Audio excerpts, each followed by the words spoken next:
Deus o continue consolando o seu coração. Nós estamos no nosso grupo de leitura bíblica, lendo, que é boa parte, uns 75 irmãos participam, estamos lendo Levítico. É um livro complicado, porque ele tem muitas regras e leis cerimoniais, rituais do Antigo Testamento, a Antiga Aliança, que nada tem a ver com este momento. Mas eles servem como ilustração do que aconteceu com Jesus e o seu sacrifício bendito, o cordeiro que foi imolado e seu sangue derramado na cruz do Calvário. Mas alguns capítulos de Levítico são muito significativos e vale a pena tê-lo ali, né? Ter esse livro, ainda que a maioria dos seus preceitos já não tem mais serventia nesse tempo, e porque Jesus já aboliu isto, mas os princípios que estão por trás destes capítulos e destes versículos ainda permanecem. E acho que a palavra-chave do livro de Levítico é santidade. Santidade. E santificação é o convite à santificação. Santificação na antiga aliança tinha alguns caminhos, mas o caminho hoje de santificação é um pouco diferente. E, claro, é a mesma coisa porque parte de dentro, mas tem outras maneiras de agir. E algumas dessas estão neste livro. E eu quero focar aqui com os irmãos fazer um sermão expositivo do capítulo 19 de Levítico. Capítulo 19 é um desses capítulos que vale a pena, talvez um dos mais importantes, entre os mais importantes capítulos, textos da Palavra de Deus. Capítulo 19 de Levítico. É um livro que tem leis cerimoniais, tem algumas regras tão pesadas que tinha que ser, porque era um tempo de muita aglomeração, de uma multidão de pessoas, então tinha que ter regras sanitárias, porque uma enfermidade podia matar todo mundo. Eu acho que alguns dos nossos líderes religiosos deviam ler Levítico nesse tempo de pandemia, e eles iam ter mais consciência de como deveria ser essa questão de isolamento, essa questão de não aglomeração, essa questão de alguns cuidados de higiene, né, que estão também ali no livro de Levítico. Então, esse capítulo 19, ele faz uma espécie de apanhado, um resumo das principais leis e também faz uma reapresentação rapidamente dos 10 mandamentos. Então, é um manual de santidade, esse capítulo e todo o livro. Você vai ver que num capítulo só, no capítulo 19, a palavra Senhor vai ser repetida 22 vezes. Então é uma declaração de consciência que está diante do Senhor, do Yahvé Todo-Poderoso, e a expressão eu sou o Senhor aparece 15 vezes, e ela é como se fosse um refrão, como se fosse alguma coisa que separa as sessões. Então, eu sou o Senhor, e em cada recomendação, logo depois vem eu sou o Senhor, quer dizer, como reafirmando aquilo que está sendo dito. Então, santidade para Deus, meus irmãos, tem a ver com ações, compromissos, não só uma intenção interior, mas aquilo que se demonstra na nossa prática de viver. E aqui nesse livro vão ser apontadas algumas regras ou algumas orientações tanto para a nossa relação com Deus, como também para a nossa relação com o nosso próximo. Então, eu chamei esse sermão de preceitos de santidade. Quais são os preceitos de santidade que estão valendo para a gente hoje? E por isso que a chave deste capítulo, e eu acho que o restante do capítulo 19 até o 27, é ser santo. É um convite à santidade. E o texto começa falando de onde vem essa santidade, qual é a fonte geradora dessa santidade, onde a gente pode beber santidade, né? Então, vou começar então no capítulo 1, no versículo 1. Disse ainda o Senhor, versículo 1, disse ainda o Senhor a Moisés, versículo 2, diga o seguinte a toda a comunidade, a toda a congregação dos filhos de Israel: sejam santos, ou em outras versões, santos sereis, porque eu, o Senhor, o Deus de vocês, sou santo. O nosso Deus é santo, nosso Deus é puro. Deus nos convida à santidade. Deus quer que o seu povo seja santo, e a palavra santo quer dizer separado. Não quer dizer que Deus queira que a gente viva separado, como alguns interpretavam, separado, vivendo em comunidades isoladas, vivendo em mosteiros. Não. Deus quer que nós vivamos no meio desta sociedade corrompida e perversa, como luzeiros, como alguém que brilha, como alguém diferenciado, como alguém separado, como alguém que não compartilha os valores e as iniquidades dessa sociedade. Então, Deus nos convida a isso, a sermos diferenciados. Santidade é ser diferenciado, a fazer as coisas diferente do que este mundo decaído faz. Israel, meus irmãos, veio de um povo durante anos, e aquela geração foi formada no meio de um povo iníquo, idólatra, com práticas as mais absurdas, que é o povo egípcio. E este povo estava caminhando para Canaã, onde havia dezenas de povos mais iníquos ainda, mais pecaminosos ainda, mais pagãos, com comportamentos os mais estranhos. Alguém disse: mas por que eles estavam morando lá? Por que Deus mandou o povo para lá? Para tirar aquele povo. O povo de Deus serviu como juízo para aquele povo que estava completamente perdido e iníquo. Então Deus usou também aquele povo e aquelas guerras, e o povo chegar ali para trazer santidade àquele espaço. É claro que o povo então precisava se preparar para onde for ser santo, ser separado, ser diferenciado e da corrupção, e fazer aquilo que Deus deseja, de forma que essa malignidade do Egito não os acompanhe, e nem a malignidade de Canaã, dos povos que estavam lá, os influencie. Então eles precisavam ter uma luta, uma disciplina, um compromisso muito firme com a santidade.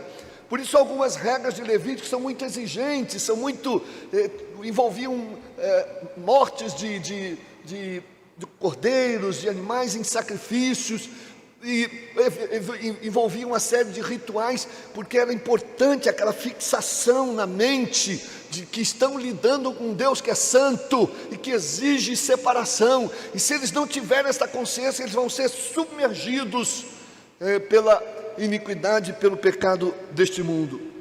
Se fossem fiéis e guardassem e cumprissem as leis, os mandamentos do Senhor, eles poderiam então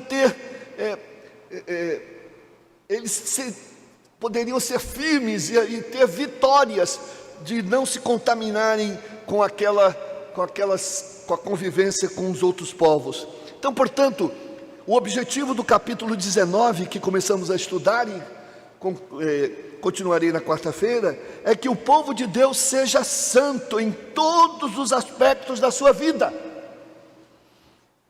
Não basta só você ler a Bíblia, orar, cantar: não estou santo. Não, isso é mais do que isso. Envolve todas as dimensões da sua vida. É por isso que o livro de Levítico e também todo o Novo Testamento vai falar de que santidade é mais do que uma ação devocional, é uma ação de vida, de comportamento.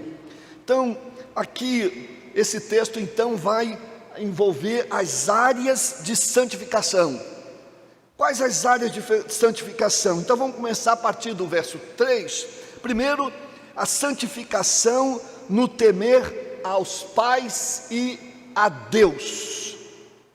Santificação no temer aos pais e a Deus. Vejam só o verso 3a. Respeite. Eu fui olhar essa palavra é a mesma palavra para tema, a mesma palavra usada para temer a Deus. Respeitar. Respeite cada um de vocês a sua mãe e o seu pai. Meus irmãos, aqui primeiro, essa ordem aqui está invertida, né? Normalmente nos textos bíblicos estão assim: honra teu pai e a tua mãe. Essa palavra honra também é tema, é respeite, tenha não medo dos seus pais, mas temor. É claro que temor envolve também um pouco de receio, porque você sabe que se também falhar será punido, e a punição é importante. Muitos filhos estão relaxando no seu comportamento porque a punição não vem. A punição é importante. Eu, quando fazia alguma coisa errada, quando era jovenzinho, e eu gostava que minha mãe ou meu pai me desse uma punição, por incrível que pareça. Claro que eu não queria que eles dessem, mas quando eles me davam aquela punição, eu me sentia remido. Mas se eles não dessem, aquele erro meu ia me acompanhando, me perturbando. Então a punição é para isso, é para a gente equilibrar. E aí os pais, quando não punem, esses comportamentos ficam repetitivos e vão se ampliando, se aprofundando. Então é importante isso. Aqui eu achei estranho que então está invertido. Antes pai e mãe, mas aqui mãe e pai. Para que todo mundo se lembre que a responsabilidade não é só do pai, é da mãe também, que os dois formam uma só unidade. Outra grande dificuldade é quando pai e mãe pensam diferentes no problema disciplinar. Às vezes a mãe muito complacente e o pai muito rigoroso, ou ao contrário, né? E aí os filhos trabalham nessa instabilidade dos pais. Deixa para lá, não tem problema. Não, que não tem problema, isso não pode acontecer, não pode se repetir. Então, por que isso, irmãos? E por que obediência e respeito e temor, pai e mãe, tem a ver com obediência e respeito e temor a Deus? Porque é no lar que a gente aprende a obedecer, no lar que a gente aprende a amar a obediência. E se os filhos não sabem obedecer, não querem obedecer, não vão aprender a obedecer a Deus, não vão aprender a obedecer os preceitos de Deus, não vão ter sensibilidade para serem obedientes. Por isso que vem em primeiro lugar, outra inversão aqui, que nos mandamentos primeiro diz que a gente deve obedecer a Deus, né? Lembrar do sábado para santificar, e depois que vem, que a gente deve honrar pai e mãe. Aqui já inverte, primeiro honra pai e mãe, depois logo em seguida vem ama a Deus. Por que isso? Porque por causa desse ensino, deste princípio, nossos filhos têm que aprender a amar, e nós como filhos amar e honrar nossos pais, porque aí a gente é treinado psicológico e emocionalmente a ser obediente aos mandamentos de Deus. Isso é para a nossa alma, para o bem do nosso coração. Então, meus irmãos, se queremos aprender a obedecer, a temer a Deus, devemos então, primeiro aprender a obedecer e temer nossos pais. E aí, o verso 3, a parte B diz: e guarde os meus sábados. Guarde os meus sábados, quer dizer, guarde o dia que eu separei para o louvor do Senhor. E nós aprendemos aqui que agora os sábados são agora para nós, o sábado cristão nosso é o domingo. A gente tem que separar, nós temos que ensinar nossos filhos a amarem o domingo, amarem estar na igreja. E os filhos têm que dizer assim: olha, é importante esse dia. Assim como eu obedeço meus pais, eu quero obedecer ao meu Deus, eu quero aprender da sua palavra, dos seus ensinos, eu quero adorar. E aí essa sessão fecha com a expressão que vai se repetir várias vezes. Está ali: eu sou o Senhor Deus de vocês. E aqui é uma declaração de que eu sou santo, assim como a adoração e o convite à santidade é porque eu sou santo. Então cada eu sou o Senhor Deus de vocês tem uma espécie de grito de afirmação divina sobre algum aspecto dos atributos divinos. Em segundo lugar, santificação na fidelidade ao único Deus. Nós temos que ter esta consciência, e o verso 4 vai dizer: não se voltem, não adorem ídolos, não se voltem para os ídolos, nem façam para si deuses de metal, a fundição. E aí vai dizer: eu sou o Deus de vocês. E aí novamente o Senhor reafirmando: eu sou o Deus de vocês. E aqui, antes ele falou: eu sou o Deus de vocês porque ser santo. Agora não, eu sou o Deus de vocês porque sou o único. Não há outro Deus, tudo é falso. O único Deus vivo e verdadeiro sou eu. Então eu sou o Senhor, o Deus de vocês. Não procurem outros ídolos, não se dobrem a eles. A palavra ídolo quer dizer, literalmente do hebraico, quer dizer coisas de nada, vaidade, quer dizer, que é a coisa que o vento vai, que vem da raiz que significa evaporar-se. Ídolo é uma coisa que evapora. Eu estou sempre com o meu coração aqui com essa coisa do mundo aqui se inclinando aí no dia 31 para aquela ídola, né, se isso existe, essa palavra. E todo mundo se inclina, todo mundo se veste vai lá, o mar fica lotado de coisa. Não é nada, evapora. E quando podiam se inclinar para um Deus de amor, de graça, de toda misericórdia, é porque os ídolos não fazem exigência moral, de mudança de comportamento, de atitude, de compromisso com Deus, de compromisso com a ética. Os ídolos não fazem isso. Primeiro que eles nós aqui os inventamos. Os ídolos são inventados segundo os nossos interesses, nós é que construímos, tanto é que nós os elaboramos. O povo de Israel perdeu referência de um Deus espiritual. Não, eu não sei adorar um Deus espiritual que eu não possa ver. Nós estamos tendo um Deus que a gente possa tocar e ver. E fizeram aquele infeliz daquele bezerro de ouro. Então, na verdade, a essência do ídolo é ser nada. Não é nada. Então, não é preciso, meus irmãos, se curvar diante dos ídolos de madeira e pedra para transgredir, mas também às vezes nós transgredimos quando colocamos qualquer coisa, dinheiro, poder, emprego, família, acima de Deus e com prioridade na nossa vida, com prioridade sobre o sábado cristão, domingo. A gente tem tantas prioridades aí que a gente vai colocando de tal forma que às vezes sobra um domingo lá para eu poder ir lá adorar, né? Mas eu trabalho domingo sim, domingo tudo bem, mas você tem outros dias da semana para adorar aqui com os irmãos, então quer a quarta-feira, ou em um grupo, um pequeno grupo, etc. Então você tem possibilidades, mas a gente está sempre colocando outros interesses. Não vejo nenhuma dificuldade você, de vez em quando, sair num domingo com a família, passear, mas não se esqueça, daquele dia não pertence a você, pertence ao Senhor. E mesmo passeando, você tem que ter um tempo ali para adoração com a sua família. Isso é fundamental para que seus filhos aprendam a amar a Deus, a família aprenda a ter reverência e piedade ao Senhor. E diz então, mais uma vez o refrão: eu sou o Senhor Deus de vocês. E com isso ele está dizendo, eu sou o Deus de vocês exclusivo, né? É o Deus de vocês exclusivo. Terceiro lugar,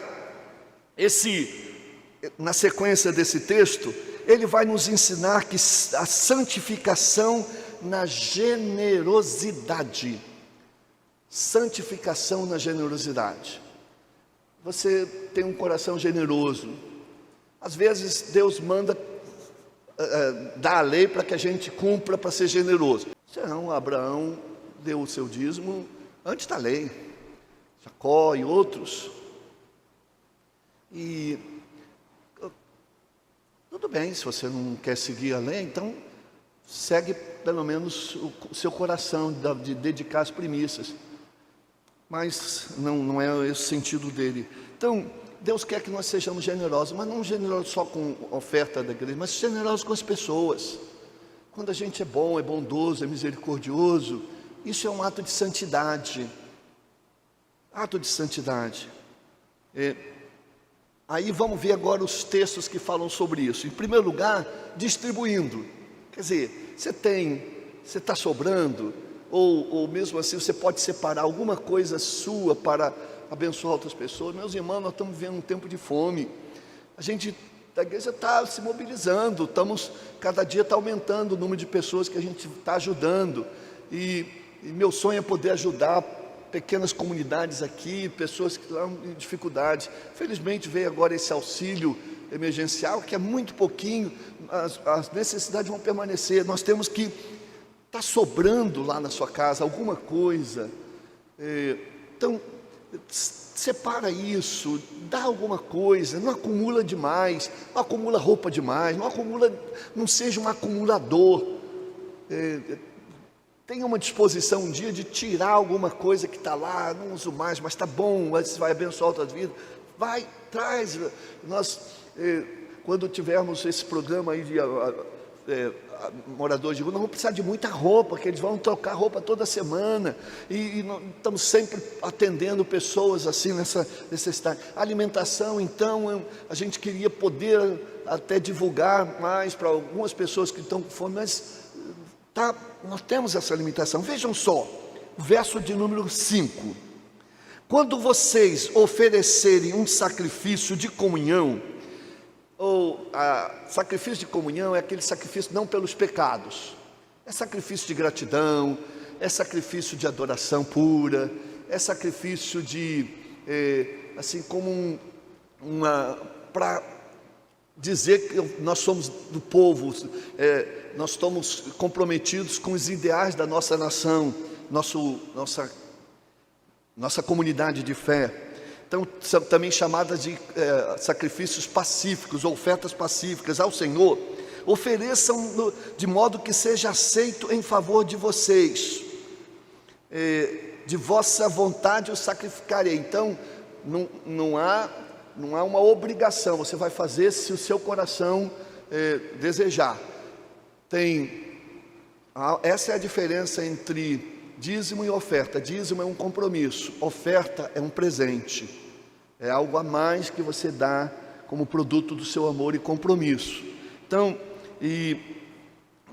oferta então para missões, para ação social, para construção, seria essa oferta, esse sacrifício de comunhão pacífico. Então, verso 6: terá que ser comido. Esse é o tipo de oferta de comunhão, sacrifício de animais.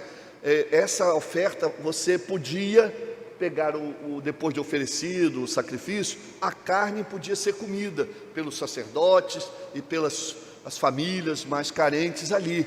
Então ele disse assim: mas vejam só, ofereçam esse sacrifício, ou diga assim, aí ele vai dizer, voltando lá, verso 6: terá que ser comido no dia em que o oferecerem, no mesmo dia, ou no dia seguinte. O que sobrar até o terceiro dia será queimado. E se alguma coisa for comida no terceiro dia, estará estragada e não será aceita. Quem comer sofrerá as consequências, tanto físicas, quanto também espirituais, da iniquidade ou do delito. Era um delito, por quê? Se está sobrando, por que você vai guardar? Para estragar? Dá, se está sobrando, dá. Você tem que distribuir aquela carne, o que sobrar, para outras pessoas, para abençoar outras. Então, eu sei que a gente tem que ter reserva para as coisas, mas de repente é uma reserva demais. Ou então tem muito quando os outros têm tão pouquinho. Então Deus vai cobrar um pouco isso da gente, dos seus filhos. Deus é muito mais exigente com seus filhos, pastor, esses caras aí pagãos fazem tanta bobagem e estão se dando bem. Deixa eles, vão prestar conta a Deus. Mas Deus me ama e por isso Ele está no meu pé, para o meu bem. Então, continua dizendo: porque profanou o que é santo, Senhor, e será eliminado, será excluído do povo. Então, quem tem esse coração egoísta, que só pensa para si, não faz parte do povo. Então, trata-se aqui de, como eu disse, de um sacrifício pacífico.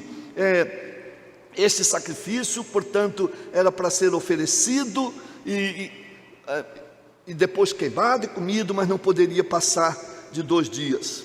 Então, primeiro essa disponibilização. Disponibiliza, desapega,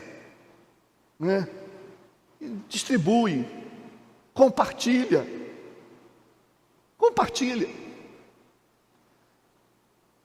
Uma pessoa da igreja morreu, vivia como ninguém, quer dizer, vivia na pobreza terrível, ia para lá na casa dela, ficava uma tristeza. Quando morreu, ela tinha mais de 500 mil na conta, ela tinha patrimônios e não distribuía. E ficou tudo isso na mão de um sobrinho que ela menos gostava. Distribua. Depois dos 60 anos, não guarda mais dinheiro não. Só fica lá o seu seguro de vida, auxílio funeral. Eu e a Marcelina fizemos o Rio Pax, Que a gente tem que... Então, e vamos tocando a vida. Que a gente tem que distribuir, tornar a nossa vida significativa. A outra questão é disponibilizando. Vejam só o verso de número 9. Quando fizerem a colheita da sua terra, não colham até as extremidades, até os cantos, até a beira do campo, até os limites. Que coisa bacana, olha só. Da sua lavoura, da sua plantação, nem ajuntem as espigas caídas da sua colheita, nem voltem, em outras palavras, nem voltem atrás para pegar as espigas que não tiveram sido colhidas.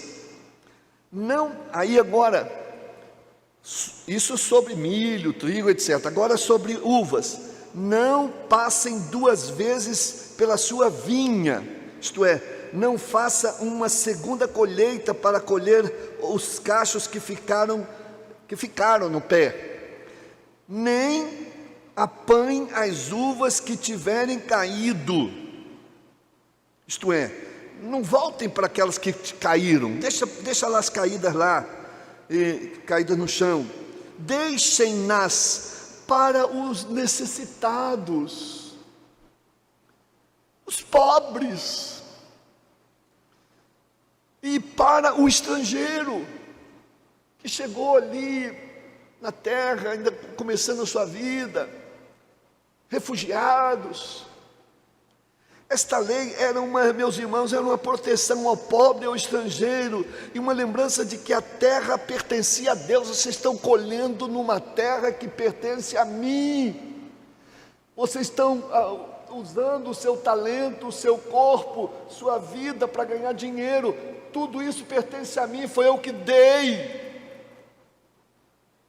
Então, ao você disponibilizar para o pobre, ao você disponibilizar para o sustento da obra de Deus, você está declarando: eu reconheço que nada tenho, que nada sou, que tudo pertence a meu Deus. Ele é o Senhor. Por isso que reiterada vez, Ele é o Senhor nosso Deus. Então, Deus, o povo então era apenas nós somos apenas um guardador das coisas de Deus. Então eles faziam, vamos, em volta, vocês colhem o que tiver em volta, na beirada assim, da rua, deixa lá, que vão passar pessoas ali e vão recolher isso para o bem deles. E ao colher, se caiu alguma coisa, ou se deixou de colher, não faça de novo, não. Duvido hoje em dia, isso é impossível. A ganância, a busca pelo lucro é demais. Na primeira pandemia, nós vimos lá as empresas doando, fazendo coisas bacanas, parecia um grande valor, mas para elas é um mínimo. Agora acho que nem isso a gente está vendo mais. Meus irmãos, os centros de distribuição estão tudo zerado. Aquela caridade mais promocional acabou. É muito fácil ignorar o pobre e esquecer das necessidades daqueles que têm menos que nós. Mas Deus deseja que sejamos generosos. Generosidade. De que modo você, meu irmão, minha irmã, pode deixar as bordas do seu campo o que sobra? De que modo você pode distribuir aquilo que você tem um pouco a mais? De que modo você pode disponibilizar para outros serem abençoados? Isso é santidade, irmãos. Vocês se lembram que Ruth foi abençoada por causa disso? Ruth capítulo 2, verso 3 diz: foi ao campo e andava atrás dos trabalhadores, catando as espigas que caíam.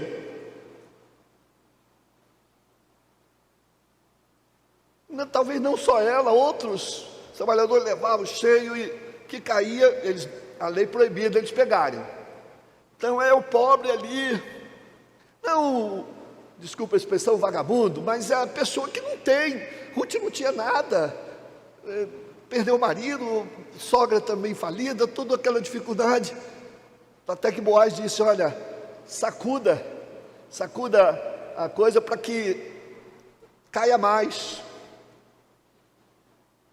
É aquela coisa do amor que faz perdas conscientes, digamos assim, em prol do mais necessitado.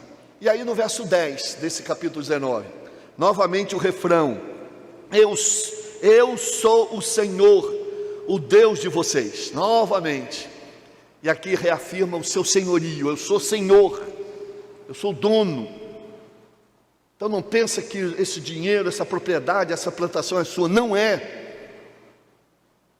Então, por favor, sejam santos e compartilhem o que pode com os necessitados. Em quinto lugar, santificação do caráter. Santificação do caráter. Há uma diferença entre caráter e carisma. Tem gente que tem carisma. Oh, meu Deus, que maravilha, e rola pelo chão. Oh, eu estou sentindo aquela coisa, e influencia as pessoas. Aquele carisma, são carismáticos, são influenciadores.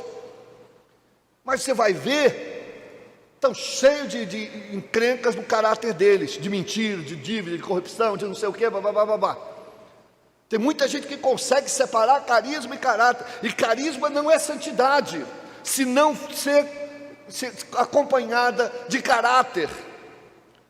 Santificação do caráter. Veja o verso 17. Aí o texto vai lembrar os mandamentos. Não furtem. Isto é, não roubem. Furtar é aquela coisa de você pegar escondido, sem ninguém ver, sem violência. A gente não vai pegar uma arma e passa aqui. Os bandidos fazem isso. Muita gente furta sorrateiramente. Os mercados calculam que quase 10% das coisas são furtadas. A gente tem que ter cuidado. Não entrar nisso. Não mintam. Problema de caráter.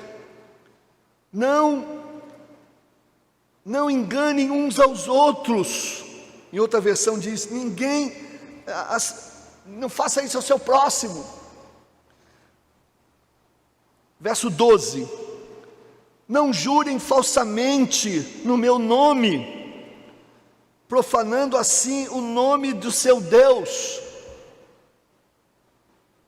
Antigamente as pessoas, lá no Velho Testamento, as pessoas usavam o nome de Deus. Eu juro por meu Deus, estou falando a verdade. Até hoje muita gente fala, desavergonhadamente, mentirosamente. Quanta gente jura lá, lá no tribunal, fala a verdade e fala a mentira. Então, para não passar essa vergonha, Deus não passar essa vergonha e não punir a pessoa, Deus diz assim, não jureis. Não jureis. Na cerimônia do seminário lá, vamos agora ao momento do juramento, né? Aquele juramento de ser formador, disse, gente, para com esse negócio de juramento. Vamos chamar de compromisso. Porque isso é muito sério. O juramento implica alguma coisa. Tem uns que antigamente a gente brincava, eu juro pela minha mãe mortinha, tadinha da mamãe, né? O perjúrio é aquela coisa de jurar falsamente. Então isso é uma questão de caráter, é a violação do terceiro mandamento e do nono mandamento ao mesmo tempo. Jesus ensinou isso. Verso lá em Mateus 5, 33, 37, vocês também ouviram o que foi dito aos seus antepassados, não jure falsamente, mas cumpra os juramentos que você fez diante do Senhor. Mas eu lhe digo, eles disseram isso, que antigamente até se podia jurar em nome do Senhor, e a turma não tinha nenhum temor de fazer isso, mesmo sendo mentira.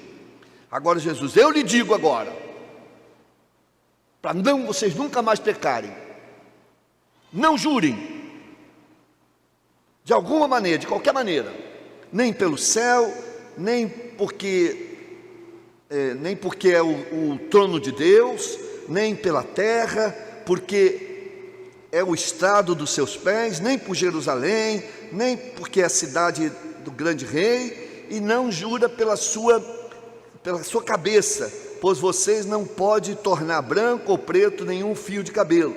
Seja o seu sim, sim, e o seu não, não. A minha palavra tem que valer. Se eu disse, eu fiz, não precisa dizer, eu juro que fiz, eu fiz. Se a pessoa não acreditar, problema, mas eu estou consciente. Agora, se você não fez e dizer que fez, aí realmente tem, ou que falou. Verso 12b, aí ele vai dizer, eu sou o Senhor, eu sou o Senhor. E aí nessa declaração aqui, nesse interlúdio, nesse coro aqui, nesse estribilho deste texto lindo, mais uma vez o Senhor fala, e com isso ele está dizendo, eu sou a referência, eu sou uma referência de caráter, de como vocês devem agir, e não fazer nada daquelas coisas, não matarás, não adulterarás, não dirás falso testemunho, não mentirás, etc, etc. Alguns dizem, mas que religião do não, que Deus tão não, cada não de Deus é uma prova do seu amor para conosco. É como uma mãe e um pai que diz, não faça isso, não faça isso, não faça isso. E só fala não faça isso porque ama, porque quer o bem. Até a lei diz, não faça isso. Se você fizer, você vai ser punido. O não é fundamental para nós. O sexto preceito de santificação, santificação nas relações econômicas e humanas. Nosso relacionamento como patrão, como empregado, como fornecedores, etc. E verso 13 vai dizer, não oprimam, não explore, nem roubem o seu próximo, Não retenham até amanhã do dia seguinte o pagamento de um diarista. É diarista, ele está trabalhando ali, doido para ganhar um dinheirinho aquele dia, para levar para casa, para comprar comida. Você, não, olha, amanhã eu pago, quem sabe, depois, né? Justiça. Cuidado com as pessoas que prestam serviço para você. Não explore essas pessoas, não dê o mínimo, dê o máximo que você puder. Ela não está ali porque quer, não, ela está ali porque precisa. Ninguém quer arrumar a casa, lavar roupa, passar, tal. Isso ela já tem o dela para fazer. Você vai lá, dê o máximo que você puder dar. Se ela pediu 100, dá uns 120, dá um pouquinho a mais. Generoso. Eu tomo o táxi, o Uber, às vezes até em casa, dá R$15. Falei, puxa vida, é tão pouquinho. Se eu pegar um táxi amarelo, dá 30 e poucos. Eu não consigo dar 15. Tem que dar alguma coisinha a mais. Ele já vai tirar dali os 25% da... Seja generoso. Se você vai pegar uma corridinha pequenininha de R$7, dá um pouquinho a mais, dá 10. Porque ele não está ali porque quer. Ele tem que trabalhar 10, 12 horas por dia para conseguir alguma coisa. Então a gente tem que ter generosidade.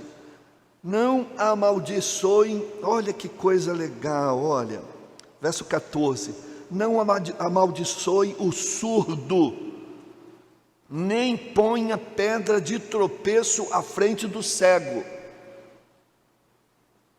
Amaldiçoar o surdo, você não está ouvindo, cara?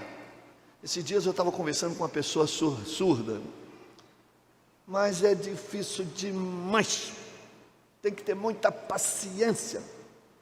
Você fala, ela não ouve. Você fala, ela continua falando. Você responde uma pergunta que ela fez, mas ela está... É difícil. Mas tem que ter compaixão.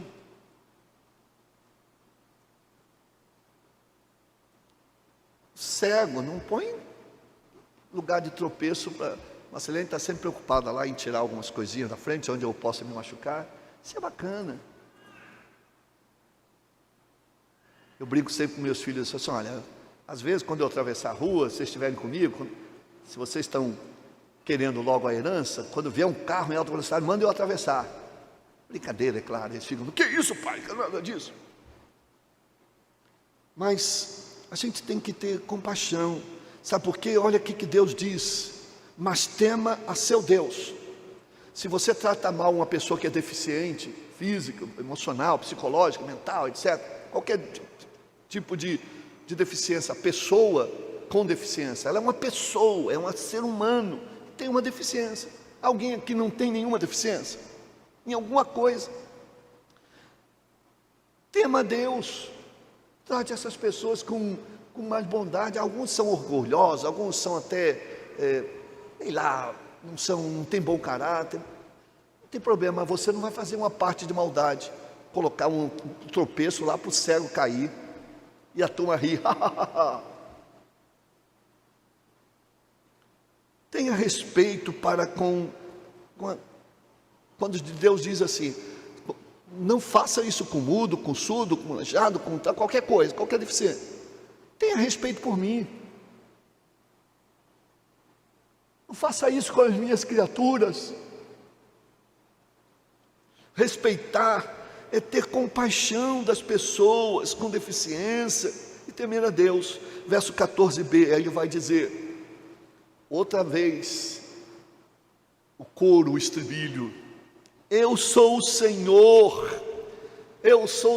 falta só ele dizer, eu sou o Senhor compassivo,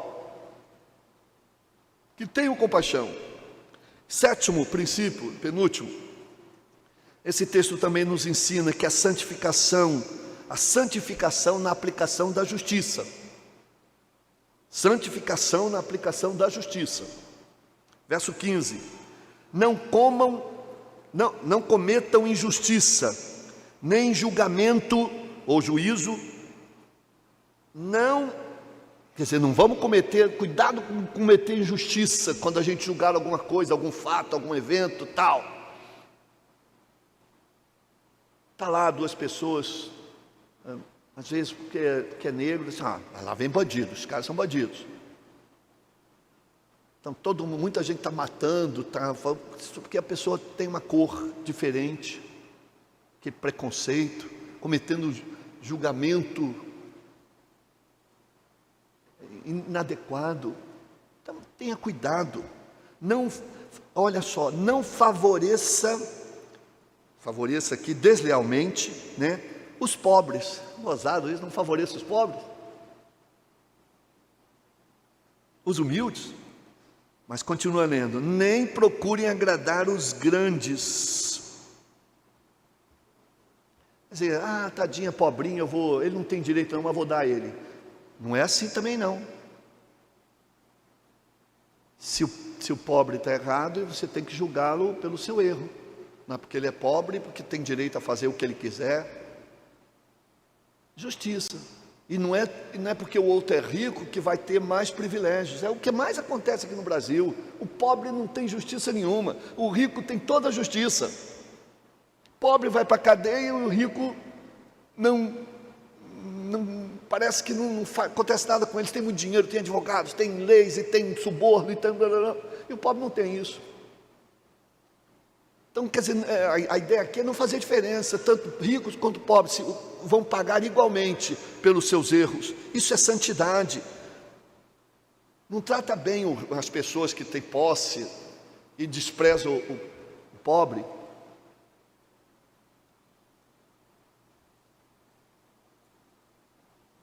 Verso de número 16, não espalhem calúnias, em algumas versões, boatos, mentiras, fake news.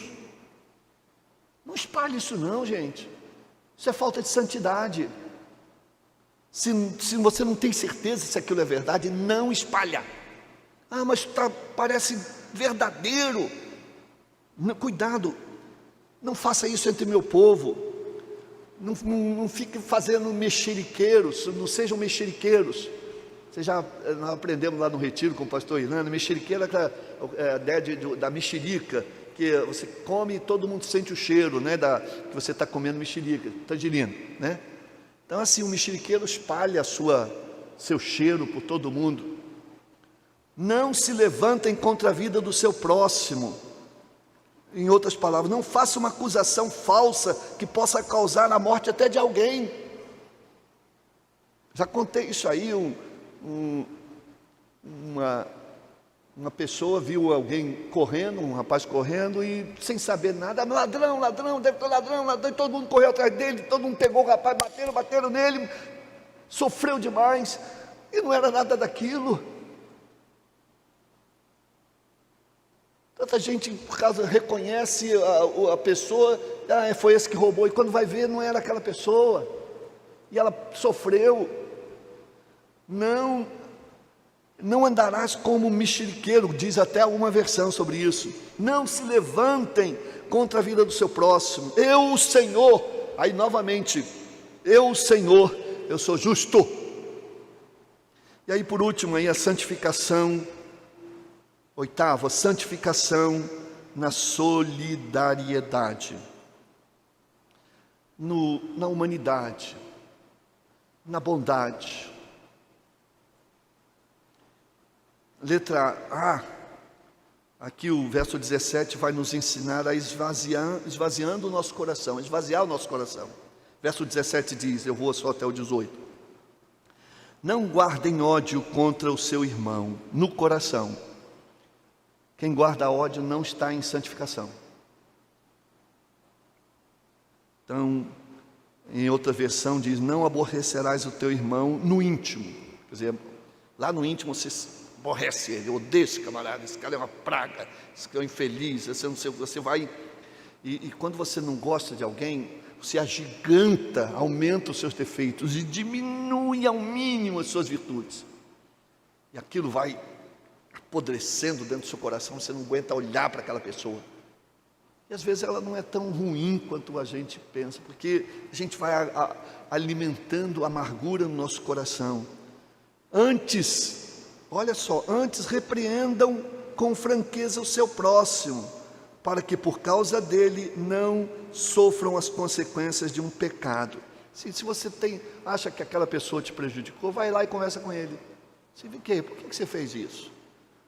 Queria entender qual o seu objetivo. Então vai lá com franqueza, eu não gostei, isso não vai ser bom, isso vai ter consequências para você, eu vou ser obrigado a processá-lo, eu não queria fazer isso. Seja franco com a pessoa, abra o seu coração. Então, evita, fazendo isso, você evita que aquela pessoa piore, que seja uma pessoa melhor. Em vez de você guardar aquele sentimento, o texto aqui está dizendo, vai lá e fala com ele. Vejam só, em Provérbios 27:5 diz assim: melhor é a repreensão feita abertamente do que o amor oculto. Eu até diria, do que o ódio oculto. Às vezes você, por amor, não quer chamar a atenção do filho, não quer até chamar a atenção do marido, não quer repreender a pessoa. Eu amo, tadinho, ele vai ficar triste, ele vai deixar de gostar de mim. Não faça isso. Repreenda para o bem dele, da alma dele, mas faça com jeito. Jesus disse isso também, Mateus 18:15. Se o seu irmão pecar contra você, vá a sós com ele, vá a sós, mostre-lhe o erro. Se ele ouvir, você ganhou o seu irmão. Você ganhou para você como irmão e ganhou ele para não piorar. Não procure vingança, nem guardem rancor contra alguém do seu povo, porque a natureza da nossa raça humana é acertar as contas. Eu vou acertar a conta com aquele infeliz que fez aquela maldade, e que pagar em dobro. Ainda estão muitos no tempo da antiga aliança, olho por olho, dente por dente, e aí vai. Aí Romanos vai nos dizer, 12:19, amados, nunca procurem vingar-se, mas deixe com Deus a ira porque está escrito, minha é a vingança, diz o Senhor. Portanto, meus irmãos, é inútil a gente guardar rancor, e a gente precisa fazer próximo, se fazer próximo da pessoa, né? E a gente, lá em Deuteronômio 6:5 diz assim: ame ao Senhor teu Deus de todo o seu coração, de toda a sua alma e com todas as suas forças. Só que em Levítico vai dizer, Levítico é esse que nós estamos lendo agora, lá em Levítico 19, capítulo 19, verso 18b, mas ame cada um o seu próximo como a si mesmo, né? Então, vejam só, Jesus foi e juntou essas duas coisas. Qual o resumo da lei? O que está escrito, um pedaço em Deuteronômio: ama o Senhor com todo o teu coração, com toda a tua força, toda a tua alma. E aí o outro pedacinho que está lá em Levítico 18, e ao teu próximo como a ti mesmo. Então, se você quer resumir a lei, os mandamentos, tudo num só, é o que a gente chama de o grande mandamento. O grande mandamento que está sendo construído na mente e no coração. É por isso que as tábuas da lei eram assim, 2 tábuas. Na primeira tábua, você pode resumir o seguinte: ama o Senhor teu Deus de todo o teu coração, alma e espírito. E na segunda tábua, e ao teu próximo como a ti mesmo. Lá tem 6 coisas para ensinar você a amar o teu próximo. Tudo que você gostaria que não fizesse você, ou não vai fazer, né? Amarás a teu Deus plenamente. Pois, meus irmãos, que a gente aprenda a amar ao próximo e fazer um relacionamento com o nosso próximo melhor, porque isso aí é santidade, segundo a palavra. Amém. Amado Pai Celestial, nós agradecemos por Tua palavra, pedimos, ó Deus, que nos ajudes a sermos santos, em relação devocional e piedosa diante de Ti, com adorações que agradem ao Teu coração, mas também com atitudes, ações de amor para com o nosso próximo, que também fazem tão bem ao Teu coração. Agradecemos o privilégio de sermos Teus filhos, e ajuda-nos a sermos santos, como Tu és santo. Em nome de Jesus, amém.